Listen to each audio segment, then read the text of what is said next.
Hi guys, today I'm gonna talk about the heart model, which is on activity 9 on your guys' white sheet. The first, I'm gonna talk about the heart structure, which is on table 4.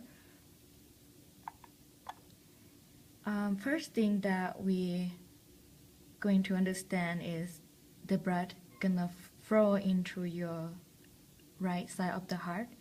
The first part is your left and your right brachiocephalic vein, and then it's gonna pass through the superior vena cava, which is this part.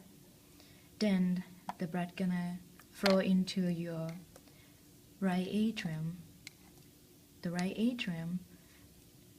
Then it's gonna flow to your right ventricle. Between your right atrium and your right ventricle, you're gonna have the right AV valve or your tricuspid valve, or which is this part, the valve. After your right ventricle, the blood gonna flow to the pulmonary semiannular valve, which is this part, is the valve, to pulmonary trunk, which is number 9, this part, go to your pulmonary artery.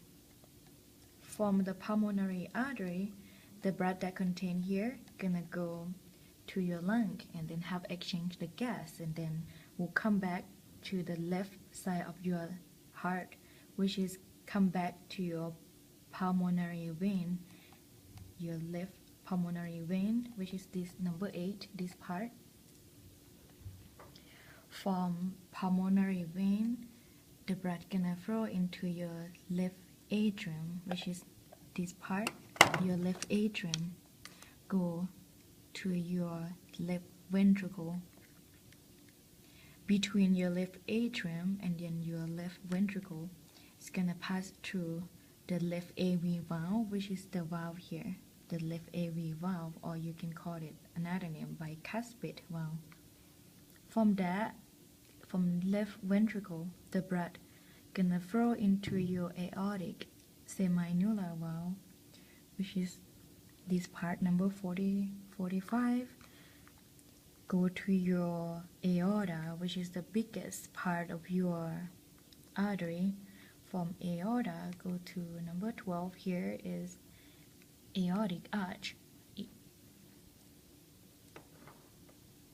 Then I'm gonna talk about other structure of the heart, or the external structure.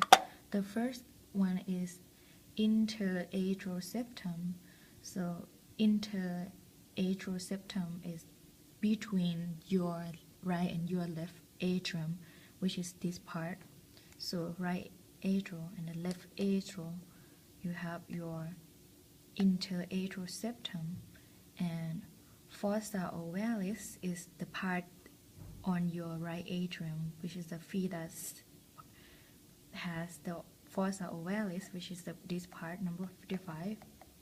The next one, interventricular septum, is between your right and your left ventricle.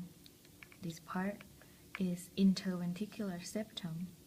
The next one is chordae tendineae, is the part of the hamstring structure, which is this white part here, chordae tendineae. And the next one, the papillary muscle, which is the part where is the hamstring attached to, which is the papillary muscle. And trabecular cornea is the muscle of your heart on your, this part will be your right ventricle. And if you can see in this part, this is also your trabecular cornea. Then go to table 5, is coronary circulation. The first part is right coronary artery, which is on your right side of your heart, which is this artery is called right coronary artery. Go down here, you have the marginal artery, which is. Let's go to the table 5, coronary circulation. The right coronary artery is on your right side of your heart, which is this part, is called right coronary artery. Go down here, you have the marginal artery. Next to the marginal artery, you have the small cardiac vein. And then you're in left side of your heart, you have right coronary artery, which is this part, and the circumflex artery, which is the arteries surround the heart. Then go down here, you have the biggest vein, which is called the great cardiac vein, which is this part, great cardiac vein. And the artery is anterior interventricular artery next to the great cardiac vein.